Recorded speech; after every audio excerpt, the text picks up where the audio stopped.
नमस्कार साथियों, स्वागत है आप सभी का आपकी अपनी पाठशाला पर। मैं हूं अंकित अवस्थी और इस बार के चुनाव होने जा रहे हैं बेहद खास। हाल ही में चुनाव आयोग के द्वारा 4 राज्य और एक union territory that is Puducherry, इसके लिए इलेक्शन की डेट डिक्लेयर की है। स्टेट लेजिस्लेटिव असेंबली यानी कि विधानसभा के लिए विधायक चुने जाने हैं। दिल्ली के बाद पांडिचेरी दूसरा ऐसा केंद्र शासित प्रदेश है जिसमें विधानसभा होती है। उसके भी चुनाव इसी क्रम में होने हैं। 4 मई को टोटल 5 जगह यानी 4 राज्य और 1 यूटी को अपने लिए सीएम चुनने का मौका मिलेगा, यानी कि सरकार बन पाएगी विधानसभा के माध्यम से। ऐसे में इलेक्शन में सबसे ज्यादा इंटरेस्टिंग होने जा रहा है तमिलनाडु और पश्चिम बंगाल का चुनाव। उसमें से भी पश्चिम बंगाल का चुनाव, जहां पिछली बार 2 मेजर पार्टी टीएमसी और बीजेपी के बीच जो मुकाबला था वो बहुत कड़ा मुकाबला चुनाव प्रचार में देखा गया था। हालांकि जब इलेक्शन रिजल्ट्स आए तो टीएमसी के फेवर में आए और टीएमसी बहुमत से ममता बनर्जी को मुख्यमंत्री बनाने में कामयाब हुई। 23 जिलों वाले इस राज्य पश्चिम बंगाल के अंदर ममता बनर्जी जिस विधानसभा क्षेत्र से चुनाव लड़ी थी, नंदीग्राम, वहां पर शुभेंदु अधिकारी से चुनाव हार गई थी। दोबारा भवानीपुर से चुनाव लड़ी और फिर जाकर मुख्यमंत्री बनी थी। ऐसे में पश्चिम बंगाल के अंदर कुल 294 विधानसभा सीटों पर फिर एक बार चुनाव होने जा रहे हैं। और इस बार बीजेपी 2021 में जो अपनी मेहनत की थी कि वो सरकार में आ पाए, लेकिन वो लार्जेस्ट पार्टी अपोजिशन में बनकर बैठी थी, क्या इस बार वो भाजपा पश्चिम बंगाल में टीएमसी को हटाकर अपना दावा पेश कर पाएगी, या फिर इस बार 4 मई को चौथी बार ममता बनर्जी सीएम की शपथ लेंगी? आज के सेशन में इस विषय पर जो भी अपडेट हैं उनका जिक्र करेंगे। लेकिन इस अपडेट से ज्यादा इस बात का जिक्र हो रहा है कि इस इलेक्शन से पहले ही, यानी चुनाव होने हैं अप्रैल के अंत में, लेकिन इस इलेक्शन से पहले ही पश्चिम बंगाल के अंदर चुनाव आयोग के द्वारा काफी सारे परिवर्तन किए गए हैं। बहुत से अधिकारियों को ट्रांसफर कर दिया गया है, पोस्टिंग से हटा दिया गया है, और साथ ही साथ में राष्ट्रपति के द्वारा वहां के गवर्नर को भी ट्रांसफर कर दिया गया, यानी हटा दिया गया है, और उनके जगह दूसरे गवर्नर नियुक्त किए गए हैं। तो क्या ये सभी प्रयास चुनाव आयोग राष्ट्रपति के द्वारा पश्चिम बंगाल में सरकार की मदद के लिए केंद्र में बैठी पार्टी बहुमत के साथ भाजपा, उसके फेवर में किए गए हैं? ऐसे आरोप अपोजिशन के द्वारा लगाए जा रहे हैं। सवाल वहीं की वहीं खड़े हैं। अभी कुछ दिन पहले हमने अंकित इंस्पायर इंडिया पर एक सेशन किया था जिसमें आपसे कहा था कि इस बार के इलेक्शन में, बंगाल इलेक्शन में कोई भी चर्चा नहीं हो रही है। यह हमने आज से 10 दिन पहले आपके सामने, 5-7-6 दिन पहले आपके सामने यह सेशन किया था कि बंगाल इलेक्शन की चर्चा इस बार थोड़ी ठंडी है। और यह उठाने का मुद्दा हमारा था खास, और वो ये था कि पिछली बार 27 फरवरी को घोषणा हो चुकी थी कि साहब कब कब इलेक्शन होंगे। पश्चिम बंगाल की 294 विधानसभा सीटों के लिए 8 फेजेस में चुनाव हुए थे। कारण बताया गया कोरोना, जबकि विपक्षी दलों का मानना था कि बीजेपी को अपने मैक्सिमम सीट तक रीच करनी थी, सब जगह एक एक जगह अपना इलेक्शन मैनेजमेंट सिस्टम लगाना था, प्रॉपर तरीके से वो लोगों तक पहुंचना चाहते थे, अपना पॉइंट ले जाना चाहते थे, इसलिए बहुत ही आक्रामक तरीके से वो एंट्री किए थे। लेकिन इस बार जब आप और हम 17 तारीख को ये चर्चा कर रहे हैं, आज से एक दिन पहले जब चुनावों की घोषणा हुई, तो पिछली बार से 15 दिन बाद में चुनावों की घोषणा हुई। हमने इस पर सेशन भी किया था और आपके सामने ये पॉइंट भी रखा था कि कई बीजेपी विधायकों ने हाल ही में टीएमसी में रुख किया है या ज्वाइन कर लिया है, कुछ इस तरह की चीजें निकली थी। और एक और मसला निकला था, स्पेशल इन्वेस्टिग जो इंटेंसिव रिवीजन की बात की जा रही है एसआईआर के माध्यम से, कि जो चुनाव के अंदर वोट देने वाले वोटर्स हैं उनकी आईडी चेक की जा रही है कि क्या वो वाकई वोटर हैं या फिर वो गलत आईडी के साथ वोट देते आ रहे हैं। तो उसका भी पूरा इंटेंसिव रिवीजन चल रहा था, स्पेशल इंटेंसिव रिवीजन जिसे एसआईआर कहा गया, वो चल रहा था। उसके माध्यम से भी 60 लाख वोट कटे चुनाव के वोटर लिस्ट में से, यह एक बड़ा मुद्दा बना था। ऐसे में फिलहाल वेस्ट बंगाल का इलेक्शन इस पूरे फेज के इलेक्शन में सबसे ज्यादा हाई प्रोफाइल और हाई वोल्टेज होने जा रहा है।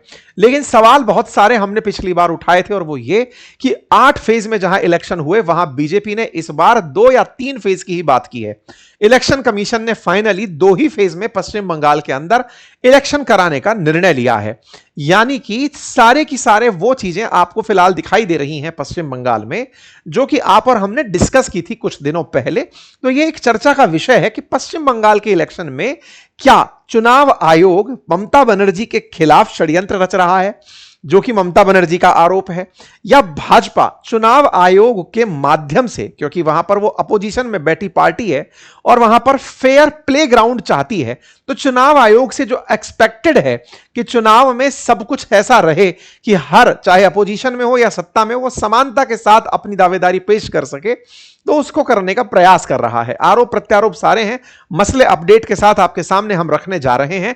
हेडलाइंस है कि असेंबली पोल से पहले इलेक्शन कमीशन ने वेस्ट बंगाल के टॉप ब्यूरोक्रेसी और पुलिस ऑफिसर्स को बदल दिया है। हेडलाइंस के साथ टीएमसी के द्वारा अपने 294 में से 291 सीटों पर अपने उम्मीदवारों की लिस्ट जारी कर दी गई है। लगभग आधी सीटों पर भाजपा के द्वारा भी अपने उम्मीदवारों की लिस्ट जारी कर दी गई है।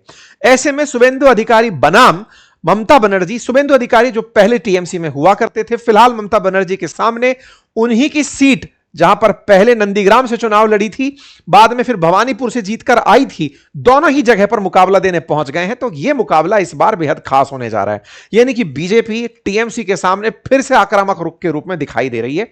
चर्चा करेंगे इसके साथ साथ, लेकिन एक अपडेट, और वो अपडेट ये कि इस रविवार सुबह 11 बजे आप लोगों के लिए एक वेबिनार रखी गई है, वो भी फ्री ऑफ कॉस्ट है, जिसके अंदर आपको आर्टिफिशियल इंटेलिजेंस से कैसे साइड इनकम के सोर्स डेवलप किए जा सकते हैं, या फिर अगर आप काम करते हैं और काम के माध्यम से अगर आपको लगता है कि कुछ चीजें ऑटोमेट हो, या फिर एआई का इस्तेमाल करके, एआई में जैसे क्लॉड जैसे एआई का इस्तेमाल करके आपका काम आसान बने, अगर आप ये सीखना चाहते हैं तो इसके लिए एक फ्री वेबिनार है जिसका लिंक कमेंट बॉक्स में पिन है।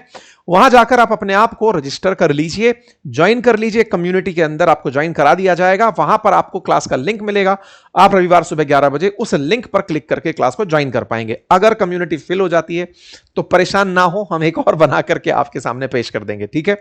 ऑलरेडी बहुत सारे लोग उस वेबिनार के लिए ज्वाइन कर चुके हैं, फ्री वेबिनार है, आप भी देखना चाहें तो देख लीजिएगा। चलिए, फिलहाल के लिए चुनाव आयोग ने रविवार को असम, केरल, पांडिचेरी, तमिलनाडु, पश्चिम बंगाल की विधानसभा चुनावों का ऐलान कर दिया। बंगाल में 2 फेज में 23 और 29 अप्रैल को वोटिंग होनी है। तमिलनाडु, केरल, असम, पांडिचेरी में सिंगल फेज में चुनाव होंगे। तमिलनाडु में 23 अप्रैल को, केरल, असम, पांडिचेरी में 9 अप्रैल को मतदान हो जाएंगे। पांचों का रिजल्ट 4 मई को आ जाएगा। मुख्य चुनाव आयुक्त ज्ञानेश कुमार के द्वारा पांचों राज्यों में 17.5 करोड़ मतदाताओं के 824 सीटों पर चुनाव की घोषणा करते हुए इन्होंने यह जानकारी दे दी। यह चर्चा इसलिए खास हो रही है, पिछली बार बंगाल में 8 चरणों में चुनाव था, इस बार बंगाल में 2 चरणों में चुनाव है। यह मुद्दा काफी हाईलाइट रहा था कि भाई पिछली बार वर्सेस इस बार क्या हुआ है, क्यों हुआ है, इसके बारे में चर्चा। 294 पश्चिम बंगाल, आज का ये जो पूरा सेशन है पश्चिम बंगाल पर ही फोकस्ड है, क्योंकि पिछली बार हमने बंगाल के इलेक्शन की चर्चा क्यों नहीं ये मुद्दा उठाया था। आज चर्चा कर रहे हैं कि पश्चिम बंगाल के उस इलेक्शन में क्या क्या हो चुका है और सरकारें किस तरह से मतलब अब अपनी अपनी तैयारियों में लगी हैं, केंद्र सरकार और स्टेट गवर्नमेंट, ठीक है साहब। चलिए, तो 5 राज्यों के शेड्यूल में पश्चिम बंगाल 294 सीटों पर जो चुनाव लड़ने जा रहा है, इसके अंदर 2 फेज में 23 अप्रैल और 29 अप्रैल को इलेक्शन होने हैं और उनका रिजल्ट 4 मई को आएगा। अपडेट्स में सबसे पहला अपडेट यह आता है कि मेजर रिशफल करते हुए बंगाल में इलेक्शन कमीशन ने director general of police, Kolkata के चीफ कमिश्नर जो सीपी हैं उनको, और टॉप ब्यूरोक्रेट्स को हटा दिया है। इलेक्शन का अनाउंसमेंट होता है और अगले ही दिन ये काम हो जाता है। जब तबादला होता है 6 अफसरों का, तो ये अपने आप में एक बड़ा विषय बनता है। क्यों? क्योंकि जिनके तबादले हुए वो मुख्य सचिव लेवल के लोग हैं। मुख्य सचिव नंदिनी चक्रवर्ती हटा दी गई। ममता बनर्जी ने इनके हटाने पर कहा कि वो बंगाली थी लेकिन भाजपाई उन्हें पसंद नहीं करते थे, इसलिए चुनाव आयोग ने उन्हें हटा दिया। उनकी जगह पर 1993 बैच के आईएएस दुष्मंत नारियाला को नया मुख्य सचिव नियुक्त किया गया। आपके दिमाग में पहला तकनीकी सवाल, क्या इलेक्शन कमीशन यह कर सकता है चुनाव के अंदर मुख्य सचिव को ही हटा दे? मुख्य सचिव मतलब समझिए, अगर चुनाव के माध्यम से चुनकर अगर राज्य का कोई सबसे बड़ा प्रतिनिधि आता है तो उसे मुख्यमंत्री कहते हैं, लेकिन आईएएस की परीक्षा दे करके जो सबसे बड़ा अधिकारी बनता है राज्य का, जो कि प्रमोशन से पहुंचते पहुंचते मुख्यमंत्री का सचिव बनता है, उसे मुख्य सचिव कहते हैं। यानी ये वो व्यक्ति होता है जो पूरा पूरा सेक्रेटेरिएट हेड करता है।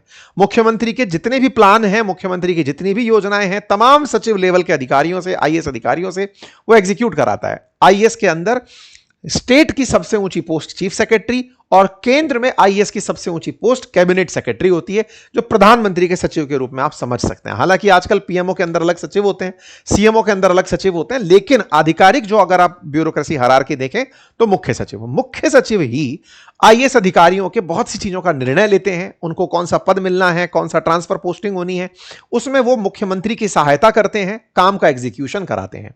ऐसे में फिलहाल जो मुख्य सचिव का पद है वो काफी क्रूशियल माना जाता है और इलेक्शन के टाइम पर पर, क्योंकि राज्य सरकार के कार्य जो पहले से चले आ रहे हैं वो कहीं चुनाव के अंदर बाधा ना बन जाए।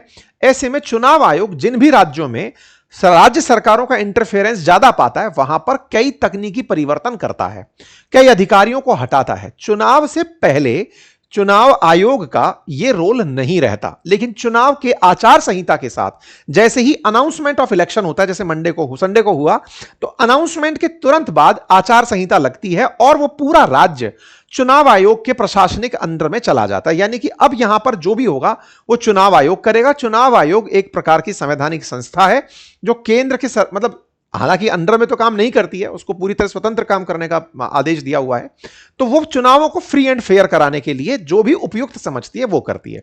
तो ऐसे में मुख्य सचिव को हटाकर पद से नंदिनी चक्रवर्ती के स्थान पर दुष्मंत नरियाला जो आईएएस है उनको बिठाया गया। इसके अलावा भी पीयूष पांडे की जगह सिद्धार्थ गुप्ता को डीजीपी बनाया गया। सुप्रतिम सरकार की जगह अजय कुमार नंद कोलकाता के पुलिस कमिश्नर बनाए गए।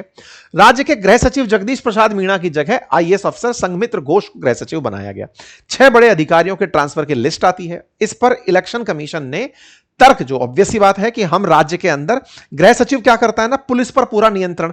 वैसे तो पुलिस पर पूरा नियंत्रण होता है डीजीपी का, लेकिन डीजीपी ऐसा माना जाता है कि पुलिस के कार्यों में राज्य सरकार ने अपने पास एक सचिव भी रखा होता है जो आईएएस होता है, और वो आईएएस जो है वो गृह के मामले यानी कि देश राज्य की आंतरिक सुरक्षा के जो मामले हैं उन मामलों में डीजीपी के साथ कोऑर्डिनेशन में रहता है। तो गृह सचिव एक काफी टेक्निकल पद होता है राज्य की आंतरिक सुरक्षा के लिए, सुरक्षा व्यवस्था को बनाए रखने के लिए। तो डीजीपी बदला, गृह सचिव बदला, मुख्य सचिव बदला, तो की पोजीशंस पर लोग बदल दिए, तो आदेश देने वाले लोग इनके अपने हो सकते हैं।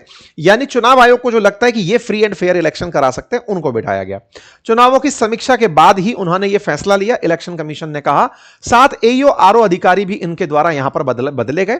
इस पर ममता बनर्जी ने अपना विरोध व्यक्त किया और कहा कि ठीक है, आप इन्हें बदल सकते हैं, लेकिन सरकार हमारी ही आएगी। ममता बनर्जी का दावा यह रहा। टीएमसी के द्वारा अपने स्टैंड को रखते हुए कहा गया कि ये सारे प्रयास जो आप कर रहे हैं गलत हैं। जिन अधिकारियों के खिलाफ कोई शिकायत नहीं है, चुनाव के अंदर किसी प्रकार के भेदभाव की शिकायत नहीं है, आप उन्हें बदलकर आप प्रेसिडेंट गलत शेयर कर रहे हैं। लगता है कि आपके खिलाफ जिस प्रकार से रोष है मिस्टर ज्ञानेश कुमार जो कि चुनाव आयुक्त हैं, मुख्य चुनाव आयुक्त, आपके खिलाफ जो रोष है वो सही है। आप निष्पक्ष चुनाव नहीं कराते, आप पक्षपातपूर्ण चुनाव कराते हैं। आपको केंद्र में बैठी बीजेपी को चुनाव में यहां पर अच्छे से प्रेजेंट करना है, आप उनके लिए काम कर रहे हैं। सीधा सीधा उनके आरोपों में यही बात कही गई। अच्छा, एक और आरोप, क्योंकि चुनाव आयोग के द्वारा SIR मतलब इंटेंसिव रिवीजन चल रहा है इन दिनों इलेक्शन की वोटर लिस्ट का, और उसकी फाइनल लिस्ट जो है वो फरवरी के एंड में इन्होंने निकाल दी थी, जिसमें कि लगभग 60 लाख मतदाताओं के नाम काट दिए गए, या कहिए कि उन्हें सब्जेक्ट टू एडजुडिकेशन रख दिया गया। यानी कि अब ये अपनी दावेदारी पेश कर सकते हैं मतदाता कि हम सही हैं, तो आप जाकर अपने नाम को चेक करा लें। अब नाम चेक करा करके मतदाता लिस्ट में दोबारा जुड़ने के लिए तारीख 30 मार्च तय की गई है। तो ये जो पूरा मार्च का महीना है, यहां पर डॉक्यूमेंट वेरिफिकेशन करा के दोबारा मतदाता लिस्ट में शामिल होने के लिए कतारें लगी हैं। तो ऐसे में बोले आपने जानबूझकर चुनाव के अंदर मतदाता काटे और साथ में अपने तरफ से अधिकारियों को बदल दिया, इस प्रकार के इनके आरोप लगाए गए। हालांकि उस तरफ से इलेक्शन कमीशन का कहना है कि हम पूरे देश के अंदर यह प्रक्रिया करा रहे हैं। जो मतदाता वहां रहते ही नहीं है, अगर उनके नाम पर फर्जी वोट डलता है तो हम उनको वोट को हटा करके नए वोटर्स को, मतलब या फिर जो सही वोटर लिस्ट है उसे प्रमोट करना चाहते हैं। हो सकता है कोई अवैध रूप से बांग्लादेशी एंट्री कर गया हो, या कोई माइग्रेंट आ गया हो जो बंगाल के चुनावों को प्रभावित कर सके। तो हमारा काम है कि हम मतदाताओं के इलेक्टोरल रोल को सही से बनाएं, और उस काम को हम लोग फिलहाल कर रहे हैं। हालांकि इस पर और भी अपडेट है, वो मैं आपको आपके सामने रखूंगा। तो क्या केवल ये पश्चिम बंगाल में हुआ? जवाब है जी नहीं। तो आसाम में भी ऐसे ही अधिकारियों को बदला गया, 5 पुलिस अधिकारियों को बदला गया 5 डिस्ट्रिक्ट के अंदर। तमिलनाडु के अंदर भी ऐसे ही कुछ परिवर्तन किए गए हैं, वहां पर भी 4 पुलिस डिस्ट्रिक्ट के अंदर अधिकारियों को बदला गया। तमिलनाडु में भी ऐसा हुआ है। हालांकि डीजीपी लेवल के अधिकारी नहीं है, मुख्य सचिव लेवल, गृह सचिव के अधिकारी नहीं है। तो हो सकता है कि केवल यह बताने के लिए कि देखो हमने ये परिवर्तन किए हैं। दूसरा परिवर्तन जो इलेक्शन से जस्ट पहले हुआ, वो इलेक्शन की घोषणा से पहले राष्ट्रपति के द्वारा तमिलनाडु और पश्चिम बंगाल के गवर्नर परिवर्तित करके हुआ। तमिलनाडु में केरल के गवर्नर को अतिरिक्त चार्ज दे दिया गया, और तमिलनाडु के जो गवर्नर थे RN रवि, उनको बंगाल का यानी पश्चिम बंगाल का गवर्नर बना दिया गया। अब गवर्नर कौन है? गवर्नर असल में केंद्र का ही प्रतिनिधि होता है राज्य के अंदर। तो अब तक कौन थे? तो अब तक साहब बंगाल के अंदर बोस साहब थे, CV आनंद बोस, जो भी पूर्व IAS अधिकारी हुआ करते थे, 78 साल के हैं। इनको हटा करके अब RN रवि को बिठाया गया है। ऐसे में इनका कहना है कि हो सकता है बोस साहब आपके काम ना कर रहे हो, इसलिए आर.एन. रवि को लेकर आया हो। अक्सर जब भी सहकारी संघवाद की बात होती है, कोऑपरेटिव फेडरलिज्म की बात होती है, तो आरोप यह होता है कि केंद्र और राज्य मिलकर काम क्यों नहीं करते। यदि राज्यपाल का पद है तो राज्यपाल के लिए राज्य की सरकार से भी तो पूछ लिया जाए कि रखना है कि चलाना है। हालांकि ममता बनर्जी का राज्यपाल के साथ पहले भी बहुत जबरदस्त झगड़ा रहा है, जो कि हेडलाइंस बनी है। उनके ऊपर कई प्रकार के आरोप लगे रहे हैं। विश्वविद्यालय में वीसी नियुक्ति विवाद रहा है, राज्य विधेयकों को मंजूरी ना देने का आरोप रहा है। लेकिन अभी जब उन्हें हटाया गया तो ममता बनर्जी ने कहा कि शायद वो अब केंद्र के अकॉर्डिंग काम नहीं कर रहे थे, इसलिए उन्हें हटा दिया गया। तो ममता बनर्जी ने उनके हटाने को भी राज्य की सहमति लेकर ना हटाए जाने पर अपना विरोध व्यक्त किया। खैर, इन सबके साथ साथ अब बंगाल के अंदर गवर्नर भी नए आ चुके हैं। तो गवर्नर जो कि केंद्र का प्रतिनिधि राज्य में होता है, वो आर.एन. रवि आ चुके हैं।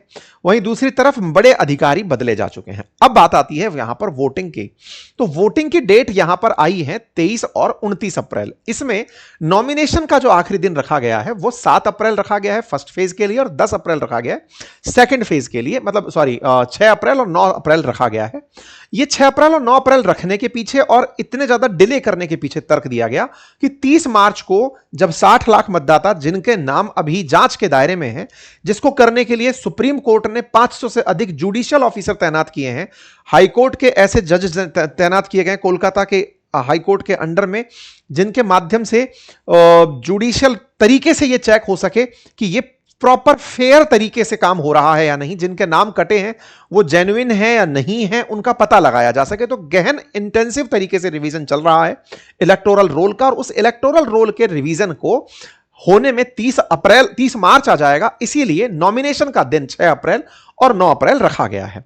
ममता बनर्जी अगर जीतती हैं तो चौथी बार सीएम बनकर रिकॉर्ड पाएंगी। 294 सीटों पर इलेक्शन होने हैं। बहुमत के लिए 148 सीटें चाहिए। पिछली बार भी 213 सीटें जीती थी और भाजपा यहां पर 77 सीट जीत करके सेकंड लार्जेस्ट पार्टी बनकर आई थी। दोनों ही पार्टियां फिर से अपनी दावेदारी पेश करेंगी। बीजेपी के लिए इस बार शुवेंदु अधिकारी फिर से 2 जगह से चुनाव लड़ रहे हैं। शुवेंदु अधिकारी ममता बनर्जी की ही पार्टी में हुआ करते थे, ममता बनर्जी की तरफ से मंत्री भी रहे, लेकिन 2020 में टीएमसी छोड़ करके भाजपा में शामिल हुए। 2021 के चुनावों में ममता बनर्जी की जो प्रचलित सीट थी, नंदीग्राम सीट, जहां पर सिंगूर का उन्होंने मामला उठाया था, उस जगह पर ही ममता बनर्जी को टक्कर देकर उन्हें चुनाव हराया था। इसके बाद में ममता बनर्जी को अपनी वो नंदीग्राम जो लगातार चली आ रही सीट थी उसे छोड़कर चुनाव जब बंगाल के हो गए, उसके बाद में ममता बनर्जी हार गई, लेकिन पार्टी बहुमत में आ गई, तो उन्होंने एक विधायक का इस्तीफा दिलवाकर भवानीपुर सीट को खाली करके उस सीट से खुद चुनाव लड़के बाई इलेक्शन करवा करके फिर से चुनाव जीतकर आई और इलेक्टेड होकर के मुख्यमंत्री बनी।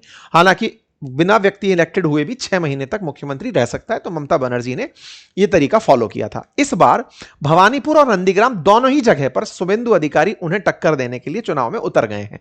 इसलिए यह एक अपने आप में हाई प्रोफाइल मुकाबला होता हुआ दिख रहा है। दोनों का मुकाबला पूरे देश के अंदर चर्चा का विषय होगा। शुवेंदु अधिकारी को लीडर ऑफ अपोजिशन माना गया, अब अपोजिशन है, तो उनसे इस बार की उम्मीद की जा रही है कि बीजेपी शायद उन्हें सीएम फेस के रूप में प्रोजेक्ट करे। भारतीय जनता पार्टी के द्वारा हाल ही में अपने 144 उम्मीदवारों की लिस्ट जारी की गई और उसके अंदर 10 महिला उम्मीदवारों को टिकट दिया गया, जिसमें से मैंने आपको जो जानकारी दी वो आपके सामने है।